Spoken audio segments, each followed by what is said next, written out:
Today on The Spotter. Hey everybody, thanks for joining me today for the podcast. Hope you're doing well. I want to talk to you about my new assignment. I am on assignment to write a new project called It Hurts to Heal. Healing is something that we all have sought or are seeking. I would share with you specifically what the Lord's been saying to me for the last several weeks regarding the healing process. Just a few weeks ago, I did a podcast entitled It Hurts to Heal. I want to dig just a little bit deeper down into that topic today. And I want to talk to you about healing as a process versus an event. Healing is the process of becoming sound. Hear me out. To become sound is to become free of injury or disease. Now, I'm talking not just about physical healing, but mental, emotional, and spiritual healing as well. Healing is not being, but becoming. That's very important. It's a process, a series of actions or steps. Therefore, healing is a series of actions or steps to becoming free of injury or disease. That is the process. Embrace the process. Everybody says that phrase. What does it mean? In terms and in context of this particular topic, to me, embracing the process means making a commitment to move forward one action at a time, one step at a time, one day at a time, until becoming finally gives way to being. Once complete, the process is replaced by the product. What is the product of your process? That's the question I want to ask you in the podcast this week. What is the product of your process? I want to say to you also that you are in charge of your process. No one can force healing on you. No one can force you to be well. You are in charge of your process, but God is the healer, and He is in charge of the product. You're in charge of the process, but He is in charge of the product. You can't keep saying, Lord, I trust you to heal me, but then stay in the environment that causes you to be sick. Maybe that's why James said that faith without action isn't enough. Faith by itself isn't enough. In James chapter 2, verse 17 from the New Living Translation. Every healing that I see recorded in Scripture involves a process. Naaman's process required him to dip 7 times in the Jordan River to be healed of his leprosy. The woman with the issue of blood, she had a process to engage in. She had to seek out help when she used all of her money and no doctors made any difference. She then found this man named Jesus, and even then had to crawl through the crowds that thronged him in order to touch the hem of his garment. And her faith said, if I can just touch the hem of his garment, I will be made whole. But she didn't just trust that and have faith in that. She acted upon it. It was her process. One of the blind men that Jesus healed had a process. The process was, after Jesus spit in the ground and made mud and put it in his eyes, his process was to wash his eyes. Every healing recorded in Scripture that I can find has some sort of process. It's important to understand that. The 10 lepers who came to Jesus asking to be cleansed, their process, as Jesus instructed them, was to go show themselves to the priest. There is always a process to healing. Now, You ever heard someone say, perhaps you made this statement and you have held this belief in your heart, if it's God's will, He will heal me. Can I just say to you very respectfully that the if in that statement would seem to negate the necessity of Jesus taking 39 stripes on his back before he was crucified. Isaiah said that by his stripes I'm healed. Therefore, it is God's will to heal you, or he wouldn't have allowed his son to take the punishment for it already. It is God's will to heal you. The question I want you to answer is the question that Jesus asked the lame man at the pool of Bethesda.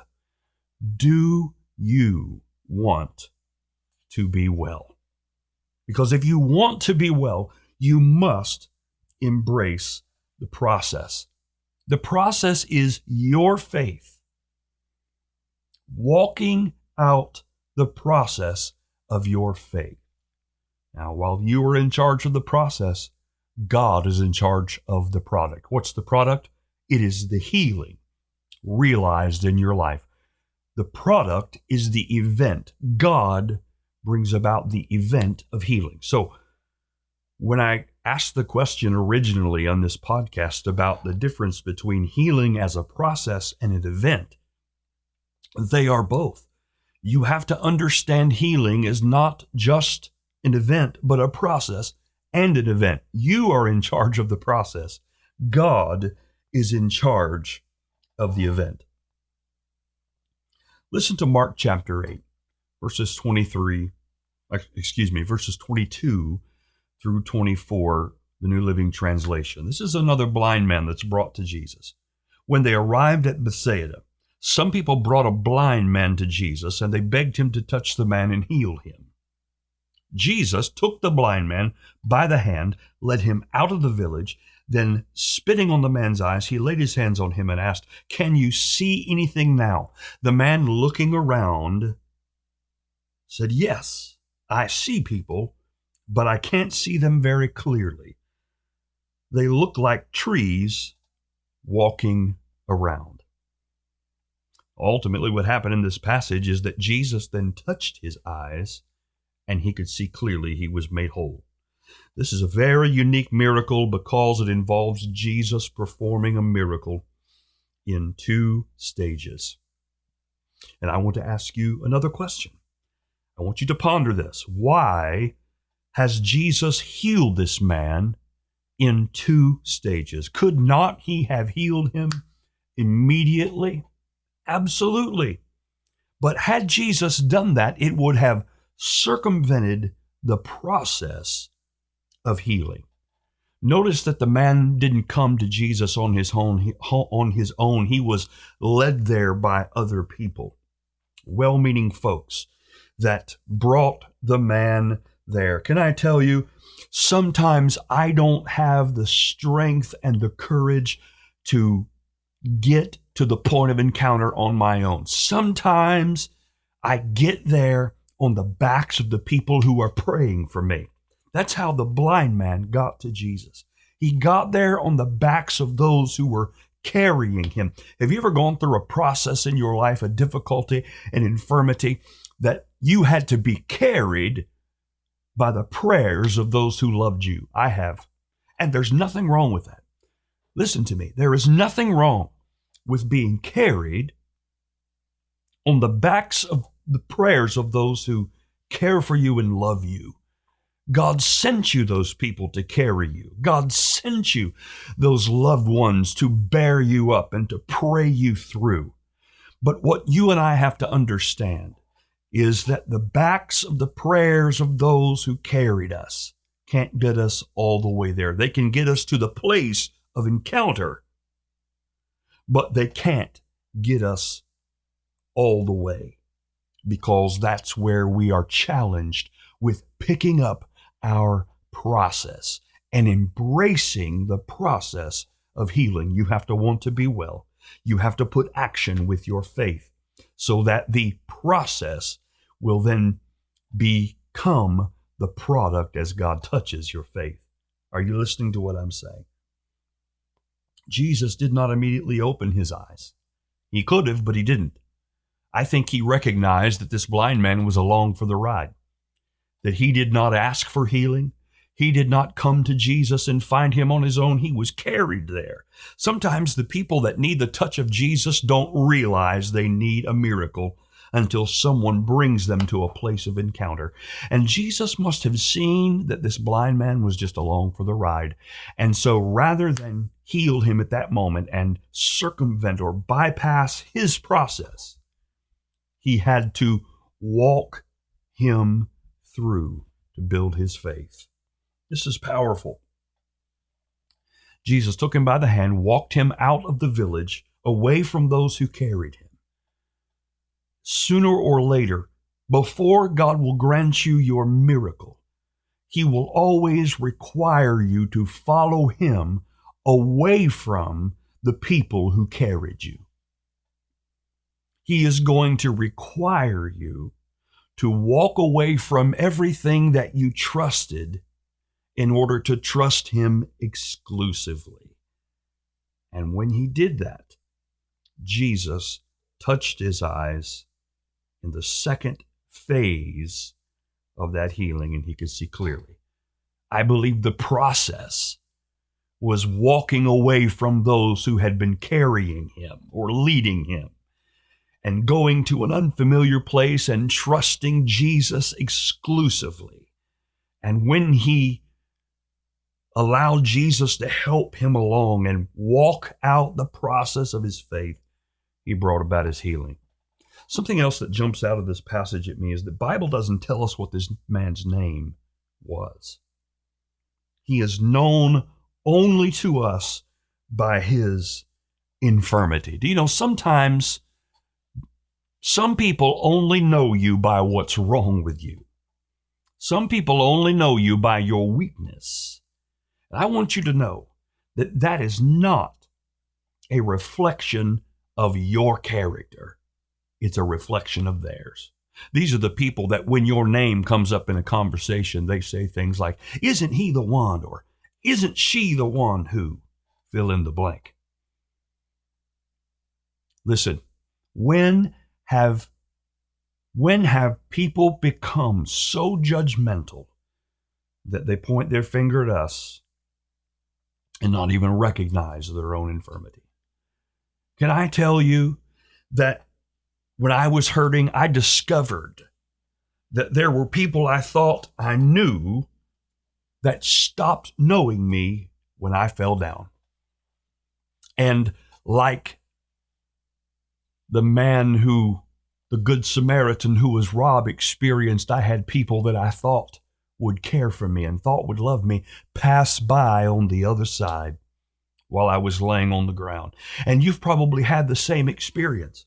When that happens, when you experience this hurting, this season of falling down, of feeling like you are vulnerable and at your worst, and you need somebody to pour in the oil and wine for you, some folks that you thought were your friend will pass by on the other side. I'm going to tell you something. If you didn't know me when I was down, you won't know me when I'm up. Are you hearing what I'm saying? If you only know me by my weakness, you don't know me at all. And you are not going to be with me when I experience my healing. The people that only know you by your weaknesses are not the people that are praying for you and rooting for you. They have no investment, no interest other than to say, there's that one. Isn't he the one? Isn't she the one? My Lord, I'm going to tell you that God doesn't know you by your weaknesses. He knows you by your destiny, by your potential, by the things he's planted on the inside of you. It does hurt to heal. But if you will embrace your process will lead you to the product. You're in charge of the process, but God is in charge of the product. He's going to touch you He's going to grant your miracle, and everything's going to be all right.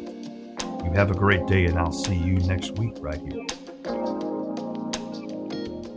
Thank you for joining us today. Subscribe to The Spotter on any major podcast provider.